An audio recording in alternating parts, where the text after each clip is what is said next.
Emily didn't know what to do. She stood there frozen, one hand still clutching the strap of her backpack, while the other hovered mid-air, where Ranger had nudged it.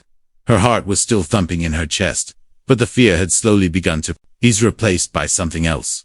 Relief stopped behind them. A neighbor stepped out of her front door, phone in hand. She had seen the whole thing from her window and was already dialing the police, not out of fear of the dog, but because she recognized the boys. She had seen them bother other kids before, but never like this.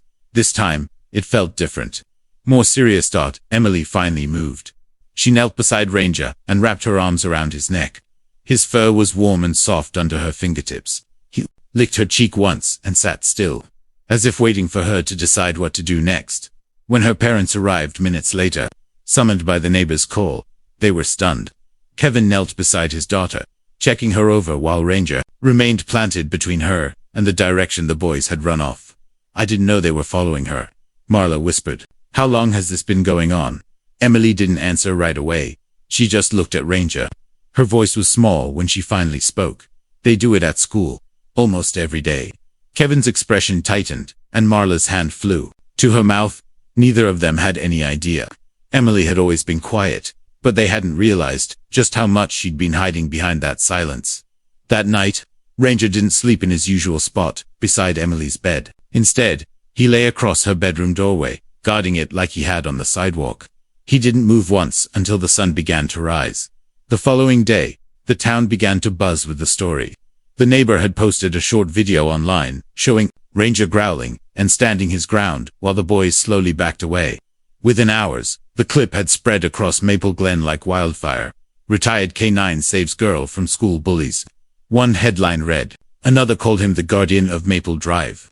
People came by the Carson house just to drop off treats, write thank you notes, or asked to meet Ranger. Reporters asked for interviews. Parents praised the dog for protecting Emily when no one else had. But as all the attention poured in, Emily stayed mostly quiet. She didn't like crowds. She didn't want the spotlight. All she really wanted was for the bullying to stop. Ranger didn't care for the attention either.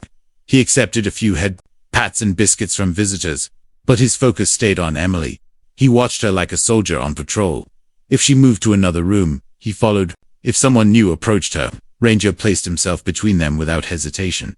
It was only after the third day that people started noticing. Ranger's behavior wasn't quite the same. He had become restless again, more alert than usual. He paced near the back door at night, staring toward the schoolyard like he was waiting for something. Kevin thought it might just be habit, a leftover instinct from his canine days. But Ranger wasn't acting out of memory. He knew something was still wrong. Emily had started to feel it too. Though the boys hadn't returned since that afternoon, there was a tension in the air, something just under the surface, like a storm waiting to break. Ranger wouldn't stop watching the fence line behind the school, and Emily had started walking home a different way, avoiding that part of the street altogether. Still, she didn't feel afraid anymore, not with Ranger by her side. He wasn't just a retired police dog. He was her protector, her silent friend, the one who saw her when no one else did. What neither of them knew was that Ranger's instincts were trying to lead them to something hidden, something buried just beyond the edge of the schoolyard. And what he would find there, just a day later, would leave the entire town speechless. The next morning, Emily sat quietly at the breakfast table while her parents discussed the phone calls they had received from the school and the local news station. Marla was hesitant about letting the story grow bigger, but Kevin felt that maybe it could lead to something good. Maybe other kids who were being hurt in silence would finally feel like they could speak up. Emily didn't say much. She picked at her cereal while Ranger sat beside her chair, his eyes focused on the sliding glass door that looked out toward the backyard. He hadn't stopped watching that direction since the afternoon of the incident. There was something behind that school fence he hadn't let go of. When it was time to leave for school, Ranger followed Emily to the door like usual. This time, he let out a soft whine when she stepped outside. She turned and gave him a small smile. "I'll be okay," she whispered. "You don't have to worry." But Ranger didn't look convinced. His ears stayed up, his body tensed. At school, Emily kept her head down. The boys who had tormented her were nowhere to be seen. She heard one teacher whispering to another about an investigation. She didn't know what that meant, but she felt it in the way people looked at her differently, some with pity, others with quiet respect. Still, she wished they would stop staring. It didn't feel like attention. It felt like exposure. During lunch, a few girls invited her to sit with them. She was surprised, but grateful. She didn't talk much, but they didn't seem to mind. For once, the laughter at the table didn't feel like it was aimed at her. But Emily's thoughts kept drifting back to Ranger. She had never seen him so focused, so on edge. Back at home, Ranger spent most of the afternoon pacing the backyard. He kept going back to the far corner, where the yard bordered the woods behind the school. He sniffed the ground, pawed at the dirt, and kept turning back as if trying to get someone's attention. Kevin finally noticed, and stepped outside. "What is it, boy?" he asked, watching the dog scratch at a spot near the fence. Ranger looked up at him and barked once, sharply, then went right back to digging. Kevin crouched down and pulled back a few branches and dead leaves. At first, he saw nothing unusual, but then he noticed something, a torn piece of black fabric sticking out from under the fence line. As he cleared it away, he uncovered an old cloth bag, partly buried and hidden beneath the brush. He opened it, slowly. Inside were items that sent a chill up his spine. There were a few broken slingshot bands, metal ball bearings, a rusted pocket knife, and a small notebook. The notebook's cover had been drawn on in marker. Inside were pages filled with disturbing sketches, faces, with X's over them, notes about targets, and one page that simply had Emily's name written over and over in messy block letters. Kevin's stomach dropped. He called Marla immediately, then the police.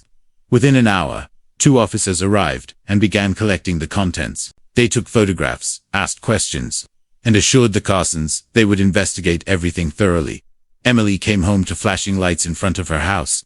When she stepped inside, Ranger ran to her and licked her hand anxiously. Kevin and Marla sat her down gently and explained what had been found. Emily went pale but didn't cry. She only nodded. "It was them," she said softly. "I know it was them." The officers didn't say much, but their expressions confirmed what Emily already knew. The situation had gone far beyond bullying. That night, Ranger lay beside Emily again, but this time she didn't sleep easily. Her dreams were restless. She kept waking up to the image of the notebook, those X-marked faces, and her name scratched in over and over like a warning. Ranger didn't sleep either. Every time she stirred, he stood up, alert and listening. He had led them to the truth. But he knew something still wasn't right, because what he had found might only be the beginning. The news spread fast across Maple Glen. By the next morning, whispers echoed through the school hallways and the corner cafe downtown. Everyone had heard the story now, not just about the brave retired canine who had defended a bullied girl, but about what he had uncovered behind the schoolyard fence. People were no longer just curious, they were concerned. The police weren't sharing many details, but rumors were already moving faster than facts. Parents were asking questions, and the school board called an emergency meeting to address student safety. Teachers walked the hallways with more purpose. Extra patrol cars drove by the school every morning and afternoon. But for Emily, none of it felt comforting. It felt like the damage had already been done. She sat on the couch with Ranger by her side, her hand resting on his neck, while the TV news replayed footage from the week before. The reporter's voice was calm, but her words weighed heavy. A notebook filled with aggressive language and threatening images was found just yards away from the school grounds. Authorities are investigating possible connections to recent reports of student bullying. Emily's parents had tried to keep the story away from her, but she wasn't naive. She had lived the quiet fear of walking the hallways every day. She knew what those boys had said to her.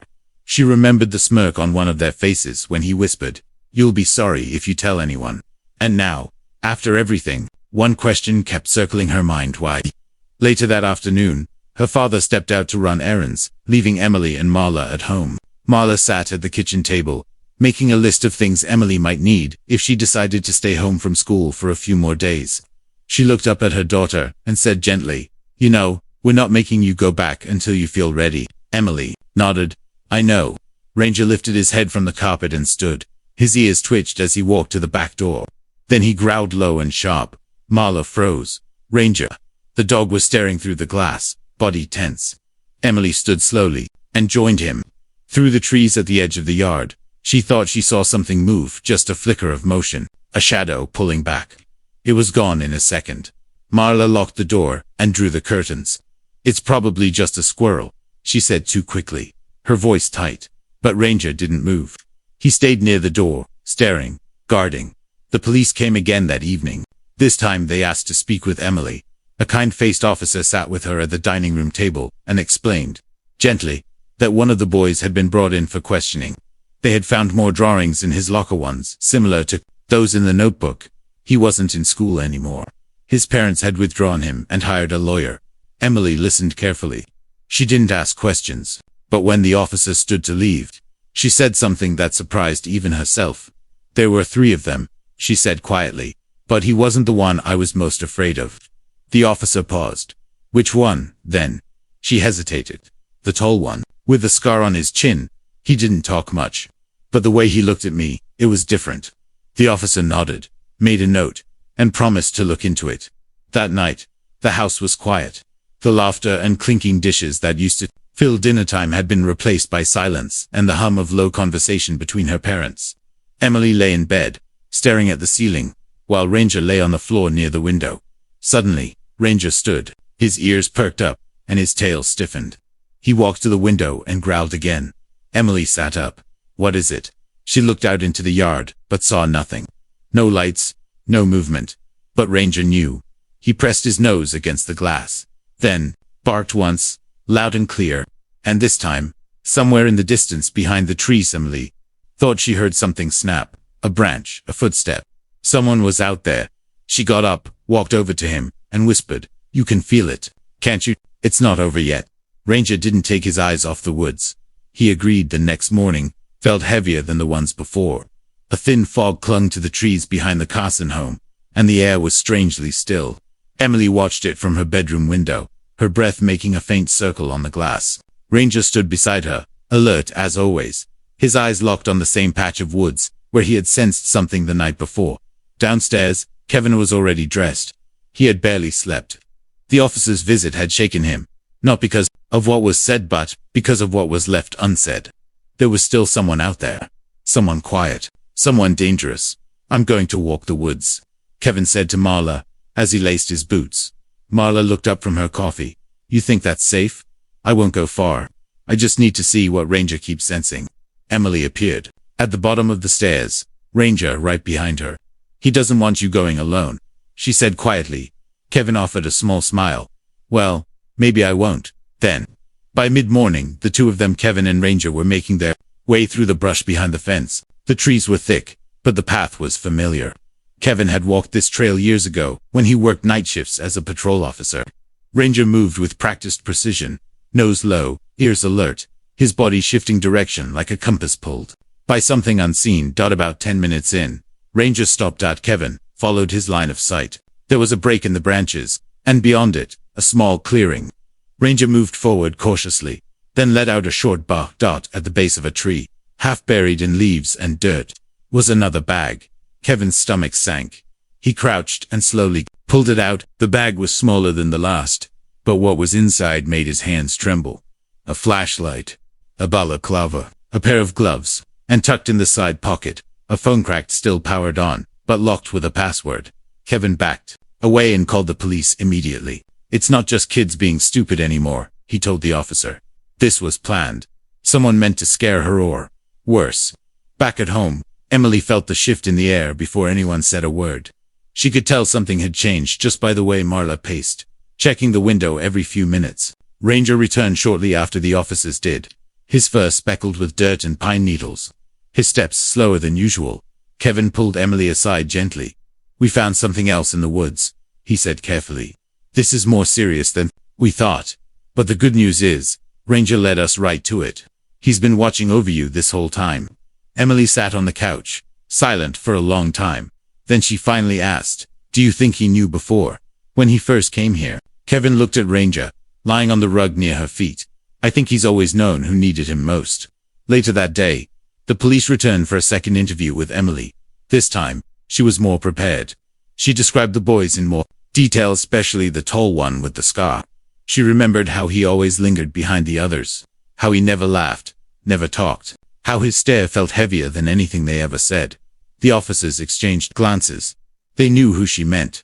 He had been absent from school for days, and now, with the second bag found, and new evidence in hand, the town's quiet fear turned into a full investigation. That evening, a squad car pulled up to a small house on the other side of Maple Glen. The tall boy's parents answered the door. confused but cooperative.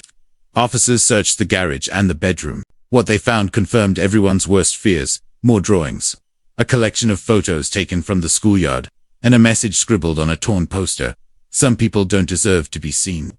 The boy wasn't there. He had disappeared, and now, the entire town realized something chilling: this wasn't over. It had just begun. By the time word spread that the boy with the scar had vanished, a quiet tension gripped the town of Maple Glen. The community, once full of smiling neighbors and unlocked front doors, now moved with a sense of unease. Parents kept their children. Close teachers watched the windows during lessons. And Emily, she barely left the house. Even with Ranger beside her, Emily couldn't shake the feeling that eyes were still on her. She no longer felt safe walking to the kitchen alone at night. Every creak of the house sent her heart racing. Though no one had seen the boy since the police visit, the fear of where he might be and what he might do was like a shadow following her every step. The police had listed him as a runaway, but no one really believed he had just left town. His backpack, jacket, and phone charger were all still at home. Nothing pointed to a clean getaway. And then there was the chilling detail that the officers kept quiet from the public. One of the pictures they had found in his room was of Emily's house, taken from behind the trees. He had been watching. Meanwhile, Ranger had changed to... He was no longer just watchful. He was on edge. He barked at empty corners of the yard, paced the hallway every night, and refused to leave Emily's side for even a second. Kevin, once a man who believed in rational explanations and routine safety, now slept with his old service weapon nearby, just in case. It was during one of those late nights that Emily found herself sitting on the porch steps, wrapped in a blanket, Ranger lying next to her. The moonlight was soft across the backyard, and the trees stood still like statues. "I don't get it," she whispered, her voice barely louder than the wind. "Why me? I never even talked to them." Ranger shifted and placed his head gently on her lap. Kevin stepped outside quietly and sat next to her. "You didn't have to talk to them," he said. "Sometimes people target what they don't understand. And sometimes, they're just looking for someone they think won't fight back." Emily blinked, her eyes wet but steady. "But I had you. I wasn't really alone." Ranger gave a small wag of his tail, as if to agree. The next morning, something happened that none of them expected. Marla opened the mailbox and found an envelope with no name, no return address. Inside was a single photograph. It showed Emily from behind the trees near the fence. The angle was low, almost like someone had been lying in the brush. There were 3 words written in red ink at the bottom. "Still watching you." Marla dropped the envelope, her face pale. Kevin called the police immediately. Officers arrived within minutes and began questioning neighbors, scanning the area, and checking traffic cameras. But nothing pointed to a clear lead. Whoever left the envelope had come and gone without a trace. Emily, once again, was shaken. But this time, something inside her changed. The fear was still there, but it had transformed into something else. Resolve. "I'm not hiding anymore," she said that evening. "I can't let him scare me for the rest of my life." Kevin looked at her proudly, though concern was etched deep in his eyes. Ranger sat up, ears perked. Emily placed her hand on his back. "If he comes near me again, you'll know. You'll stop him. I believe that." Ranger didn't move. He simply stared out the window, as if waiting for something. And then, late that night, just after midnight, he stood up sharply. No growl, no bark, just focused silence. He walked to the back door and stood still, tail stiff, muscles tight. Kevin grabbed his flashlight and slowly stepped outside with Ranger at his side.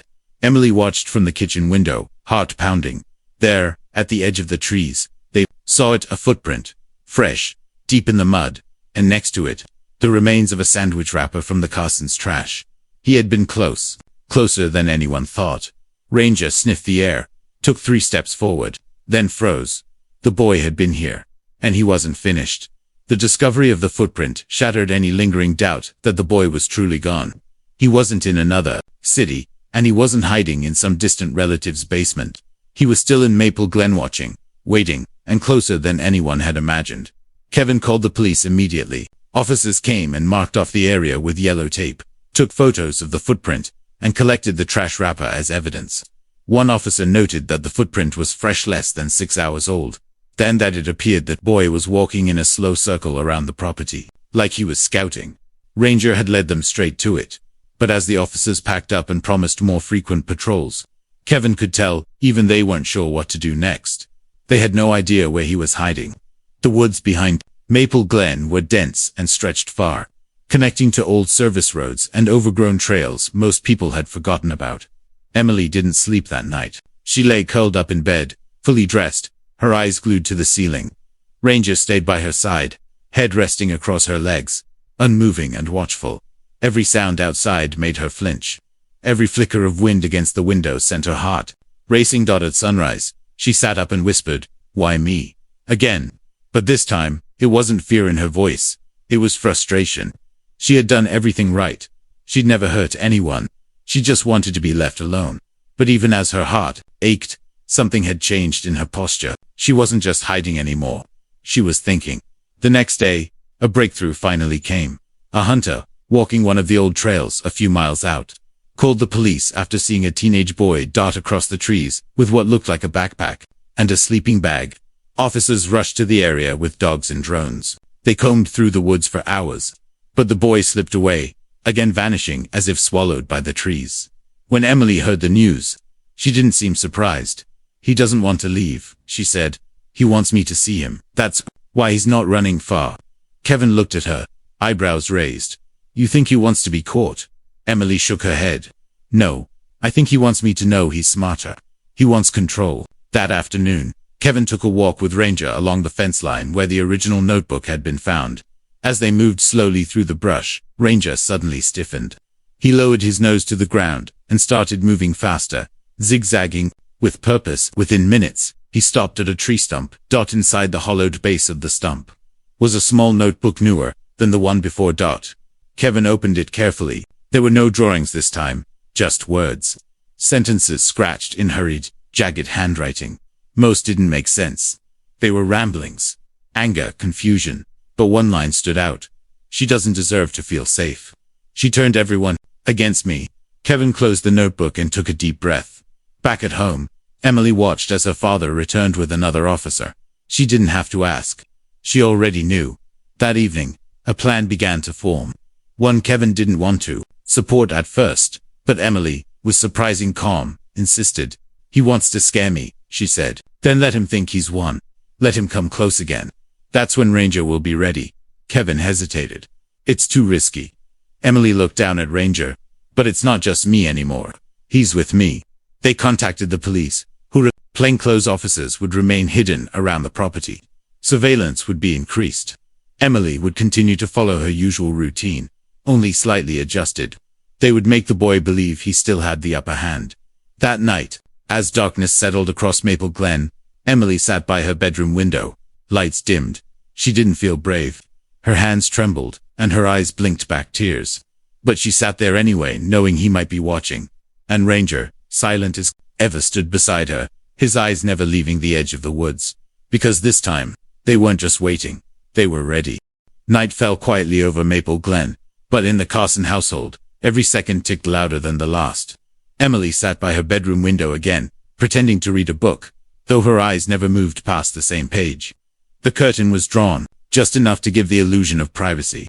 But she had left the window unlocked, just like the officers had instructed. Outside, 2 plainclothes officers sat hidden in an unmarked van across the street. Another was stationed near the back, hidden behind the trees. All of them waited silently. The house had been rigged with small cameras and motion sensors.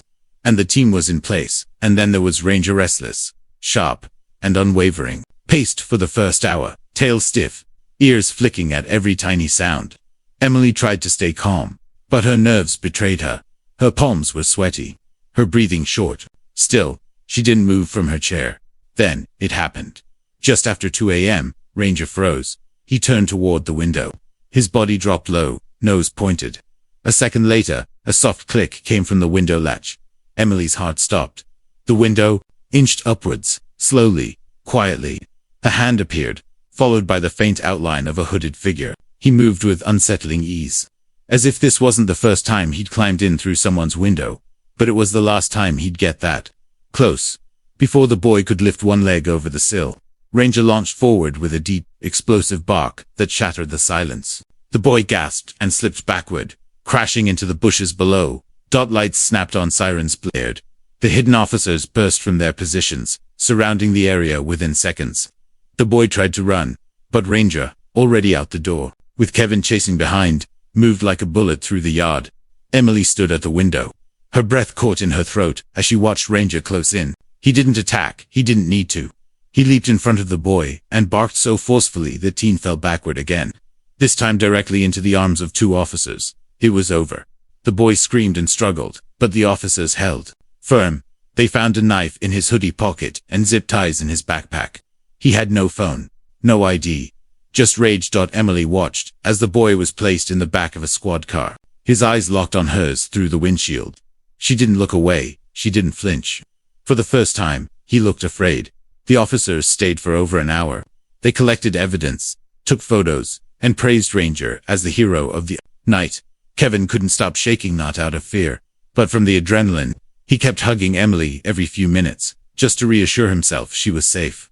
Marla sat on the couch, silently holding her daughter's hand while tears filled her eyes. "Do you realize what would have happened if Ranger hadn't been here?" she whispered. Emily nodded. "I do. That's why I wasn't afraid." Later that morning, long after the flashing lights were gone and the street had returned to its usual quiet, the town awoke to the news. Retired canine foils. Break-in. Saves local girl again. The headline was everywhere. The photo of Ranger standing alert at the window became the image of the day. The school sent out a notice. Classes were suspended for 48 hours.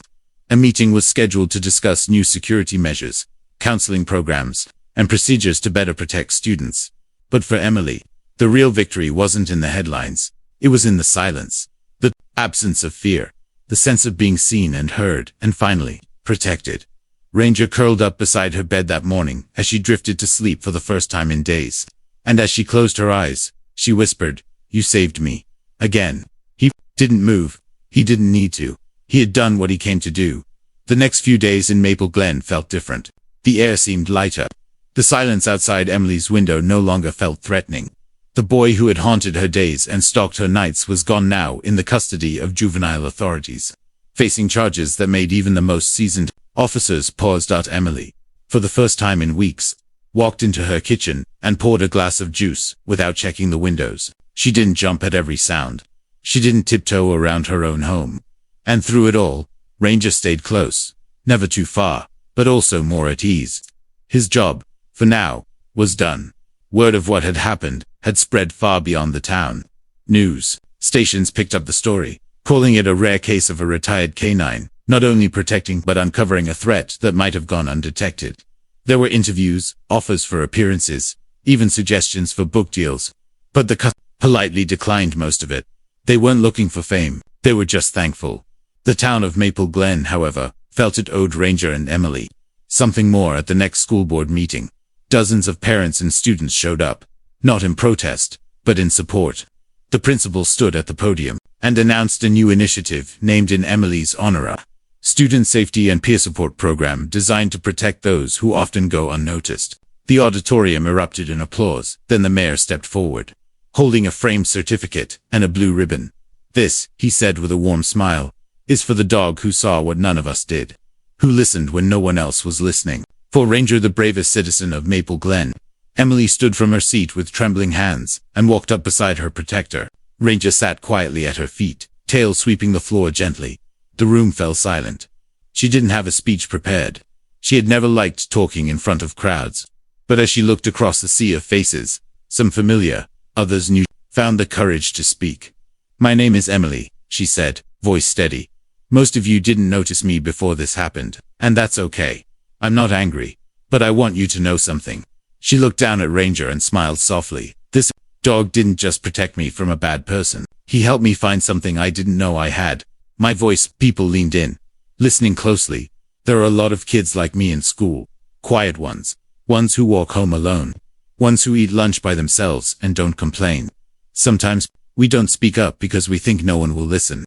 But we need you to see us." She paused. "Because if someone had seen me earlier, maybe none of this would have happened. But now I know I wasn't invisible. And I'll never let myself be again." The applause was slow, at first soft, respectful, but then it grew, rippling through the room like a rising tide. Kevin and Marla watched with teary eyes as their daughter walked back to her seat, Ranger following faithfully behind her. That night, at home, Emily sat in her room with her journal open. not hiding from the world, but writing about it. She wrote about fear, she wrote about strength, and she wrote about a dog who had done more than anyone ever expected. Downstairs, Ranger lay in his usual spot by the door. He was older now, slower than he used to be, but his eyes still watched the world with quiet wisdom. He had done what many thought was impossible. He had saved a life not just once, but over and over again through presence, protection, and silent understanding. Emily finished writing and closed her journal. She walked downstairs, curled up beside Ranger, and whispered, "You can rest now. You were never just a dog. You were my hero." And in the heart of Maple Glen, on a quiet street, under the stars, one girl and one dog lay side by side, no longer afraid, no longer unnoticed, and forever changed.